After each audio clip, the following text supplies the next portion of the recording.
फार वर्षापूर्वीची गोष्ट आहे.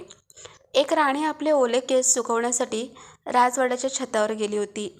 तिने आपले मौल्यवान कंटा काढून बाजूला ठेवला व केस विंचरू लागली. इतक्यात तिकडून एक कावळा आला. कावळ्याला तो कंटा गळ्यातील हार म्हणजे काहीतरी खाण्याची गोष्ट वाटली व तो कंटा घेऊन कावळा उडून गेला. एका झाडावर बसून त्याने कंटा खाण्यासाठी प्रयत्न केले. मौल्यवान अशा कंट्यामध्ये हिरे जडलेले होते. कठोर अशा हिऱ्यावर चोच मारून मारून तो थकला व त्याने तो खाण्याचा नाद सोडून दिला. तो कंटा तसाच झाडावर लटकत ठेवून त्याने आकाशात भरारी मारली. तो अन्नाच्या शोधात निघून गेला. इकडे राणीने केस विंचरले व तिच्या लक्षात एक गोष्ट आली की आपला मौल्यवान कंटा गायब झाला आहे. इकडे तिकडे शोध घेऊनही तिला तो सापडेना. शेवटी ती रडत रडत राजाकडे गेली व म्हणाली, महाराज, माझा प्राणप्रिय असा कंटा चोरीला गेला आहे. तुम्ही त्याचा शोध घेण्याचे आदेश द्या. राजा म्हणाला, दुसरे इतरही दागिने आहेतच की तुला. तोच कंटा कशाला पाहिजे? राणीने ऐकले नाही व तोच कंटा पाहिजे म्हणून हट्ट धरून बसली. राजाने कंटा शोधण्याचे आदेश दिले. सर्वजण तो शोधू लागले पण कोणाला काही तो कंटा सापडेना. राजाने कोतवालाला बोलावून सांगितले की आजच्या आज तू सर्व शिपाई, सैनिक, प्रजा सगळे मिळून त्या हाराचा शोध घ्या. जो कोणी तो हार आणून देईल त्याला आपण अर्धे राज्य बक्षीस म्हणून देऊ, अशी घोषणाही त्याने त्यावेळी केली. अर्धे राज्य बक्षीस मिळेल या आशेने सर्वजणच कामाला लागले. सगळीकडे शोध यंत्रणा सुरू झाली. शोधता शोधता अचानक कुणाला तरी तो हार सापडला. एका घाणेरड्या पाण्याच्या नाल्यामध्ये त्याला तो हार दिसला. पाणी इतके घाणेरडे होते की जवळून जाताना सुद्धा किळस यावी दुर्गंध सर्वत्र पसरला होता. पण त्या पाण्यात तो हार पडलेला दिसून येत होता. हार दिसता क्षणी अर्धे राज्य बक्षिसाच्या आशेने एका सैनिकाने त्या पाण्यात उडी मारली. सगळीकडे शोधले त्याने पण हार काही मिळेना. हार जणू काय गायबच झाला.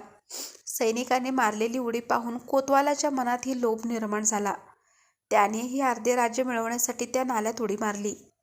पण हार पुन्हा गायब झाला. त्या दोघांना जसा हार दिसला तसा इतर प्रजांनाही तो हार दिसला व सगळेजण बक्षिसाच्या आशेने त्या घाण पाण्यात उड्या मारू लागले. पण हार कुणाच्याच हातात येत नव्हता. सगळेजण उडी मारतायत पाहून मंत्री, सरदार ही मुख्य प्रधान यांनाही अर्ध्या राज्याची हाव सुटली व तेही घाणेरड्या पाण्यात उड्या मारू लागले. पण हार काही सापडेना. जेव्हा कोणी उडी मारे तेव्हा हार गायब होऊन जाई. हार सापडत नाही लक्षात आले की तो मनुष्य त्या पाण्याचा वास सहन न झाल्याने पटकन पाण्यातून निघून बाहेर येई व तो बाहेर पडता क्षणी हार पुन्हा दिसू लागे.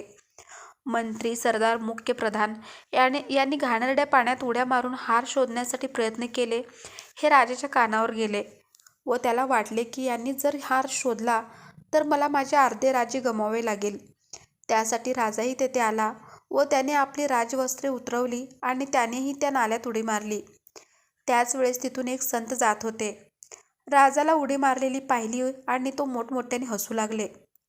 त्यांनी विचारले, हे काय चालले आहे? सगळेजण असे चिखलात घाणीत का माकला आहात? राजा असणारा माणूस असल्या घाणेरड्या पाण्यात का उडी मारतो आहे? लोकांनी उत्तर दिले, राणीचा हार पाण्यात पडला आहे म्हणून सर्वजण पाण्यात उड्या मारत आहेत. पण उडी मारता क्षणी असा कोण जाणे तो हार गायब होत आहे. संत अजूनच मोठ्याने हसू लागले. लोकांनी त्यांना विचारले, काय झाले? संत त्यावर म्हणाले, अरे वेडानो, तुम्ही ज्या हाराकडे पाहून पाण्यात उड्या मारत आहात तो हार झाडावर आहे आणि पाण्यात दिसते आहे ते त्याचे प्रतिबिंब आहे. खरा हार हा झाडावर आहे आणि तुम्ही प्रतिबिंबाला हार समजून पाण्यात शोधत आहात. लोकांच्या लक्षात खरा प्रकार आल्यावर लोक शर्मिंदा झाले. मित्रांनो, मानवी जीवनाची पण आज त्या लोकप्राण्याची अवस्था झाली आहे. जे आपल्याला पाहिजे आहे त्याच्या प्रतिरूपाकडे, प्रतिबिंबाकडे पाहून आपण ते मिळवण्यासाठी प्रयत्न करत आहोत. खरे सुख, समाधान, शांती, मनस्वास्थ्य हे शोधण्यापेक्षा आपण त्याची प्रतिरूपे, प्रतिबिंबे जवळ करत आहोत. यातून काही मिळवण्यापेक्षा आपण कितीतरी गोष्टी गमावित आहोत. खरं आहे ना?